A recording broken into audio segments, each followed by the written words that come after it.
Servus Leute, ich habe meinen neuen Mars Blades bekommen für die Off-Season. Ich freue mich riesig drauf. Ich hatte die alten seit 4 Jahren, habe schon ein Review davon gemacht. Das sind jetzt die R1, die alten sind die O1 und ich werde jetzt ein kleines Review von das neue Modell machen.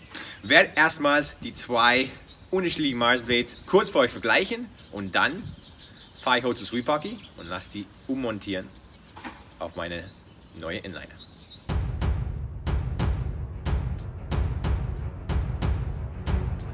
Also kurzer Vergleich, die R1 ist das neuere Modell, eher gedacht an Spieler, die wirklich Inline-Hockey in einer Liga spielen. Das tue ich nicht, aber nicht wesentlich teurer als die O1.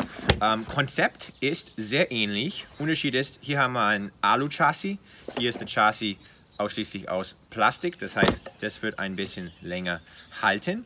Und beide Chassis sind zweiteilig, das obere Teil und das untere Teil.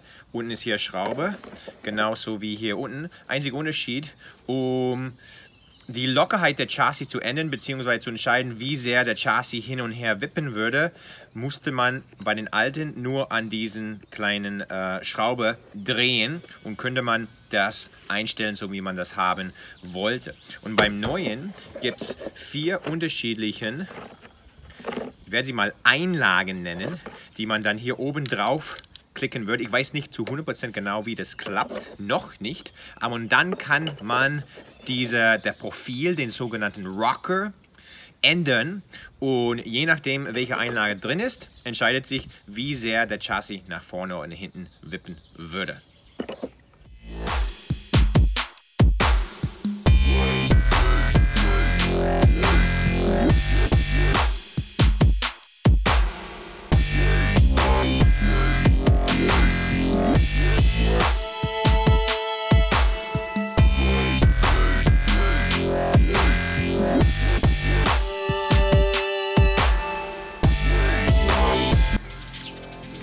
Also ich habe meine Inliner zurückbekommen, vielen Dank an Sweep. Ich muss sagen, die sehen echt überragend aus. Wetter heute weniger überragend, von daher werde ich nicht zum Inlinebahn fahren, sondern einfach vorne auf die Straße gehen und schauen, wie sie sich anfühlen. Alright, let's test this out, friends.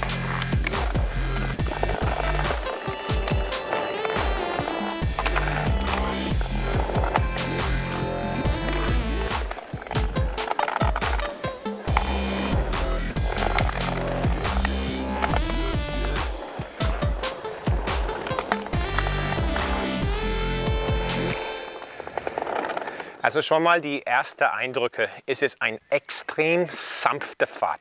Manchmal bei so normalen Inliner-Chassis ist es ziemlich hart. Hier ist es sehr, sehr sanft. Aber ich kann sagen, das ist angeblich der Chassis bzw. ein Einsatz, der am meisten wippt. Es wippt nicht annähernd so viel wie die O1 Chassis. Ich weiß nicht, ob ich einen alten Clip von mir habe beim O1 Chassis. Allerersten Mal, wo ich eine Vorwärts-Rückwärts Transition machen wollte, beim O1 Chassis, so das hier, boom, bin ich nach vorne gewippt, voll auf die Fresse gefallen. Man gewöhnt sich dran.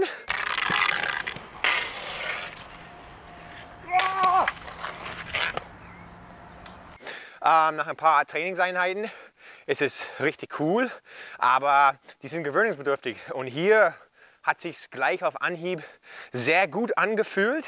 Aber wenn du jemand bist, der möchte, dass der Chassis unheimlich viel wippt, dann kann sehr gut sein, dass der O1 der bessere Wahl für dich ist. Ich werde auf jeden Fall die anderen Einsätze ausprobieren müssen. Aber auf jeden Fall was sehr cooles, unheimlich sanfte Fahrt. Ein paar Unterschiede, die ich auch nachträglich gemerkt habe zum O1 Frame, ist, die R1 hat größere Rollen. Also ich habe 80 mm hinten und 76 vorne. Bei meinem O1 hatte ich 72 hinten und 68 vorne. Die Rollen sind auch weicher, die sind für den Indoor Gebrauch gedacht. Also werden die hier draußen auf der Straße relativ schnell kaputt gehen. Ich werde brutales Grip haben, werde ich aber schnell mit härtere Rollen ersetzen müssen. Also 74A von der Härte her. Die O1 kommen mit 82A härter. So, jetzt werde ich die Einlagen bzw. Einsätze hier auswechseln. Man muss zwar die Rollen raustun, das nimmt ein bisschen Zeit in Anspruch, aber ansonsten ist es wirklich kinderleicht, auch für eine handwerkliche Niete wie ich. Man tut sie einfach nur raus mit Hilfe einen Schraubenzieher und klickt sie wieder ein und tut dann den Chassis wieder zusammen. Also super easy.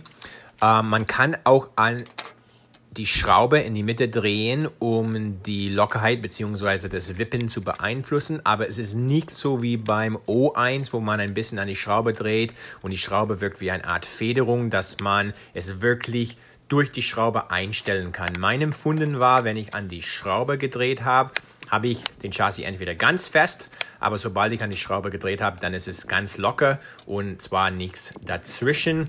Diese Einsätze sind dafür wirklich gedacht, um das Wippen zu beeinflussen bei dem R1 und nicht die Schraube.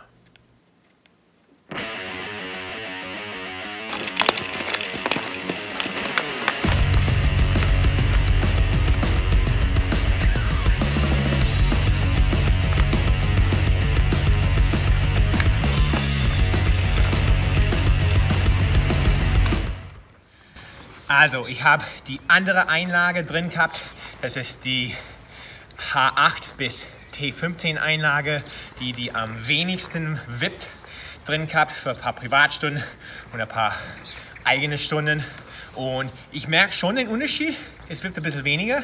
Ich mag es nicht so gern wie die ursprüngliche Einlage. Die anderen zwei habe ich nicht probiert. Ich denke, die werden so ein Zwischending sein. Um ein Urteil zu fassen, muss ich, glaube ich, nicht alle 4 Einlagen ausprobieren. Mein Fazit: richtig schöne, sanfte Fahrt, richtig hochwertige Chassis. Welche Chassis würde ich eher nehmen, den R1 oder den O1? Ich muss ehrlich sagen, ich finde, dass der O1 mehr wippt. Also wenn du wirklich diese krasse, wippende Gefühl haben möchtest, dann nimm dir wieder O1. Wenn du eine richtig schöne, sanfte Fahrt haben willst und ein hochwertiges Chassis haben willst oder du bist eine wirkliche Inliner-Profi oder hochklassiges Inline-Hockey spielst, dann würde ich eher die R1 nehmen. Auf jeden Fall beide sehr gute Chassis von Marsbild. Ich werde die dran lassen, die gefallen mir wirklich gut. Es wird nicht ganz so sehr, wie ich sagte, aber super sanfte Fahrt. Ich hoffe, dass ihr jetzt eine gute Entscheidung treffen könnt. Viel Spaß diesen Sommer auf euer Inliner und bis zum nächsten Mal bei Marcel's Hockey School.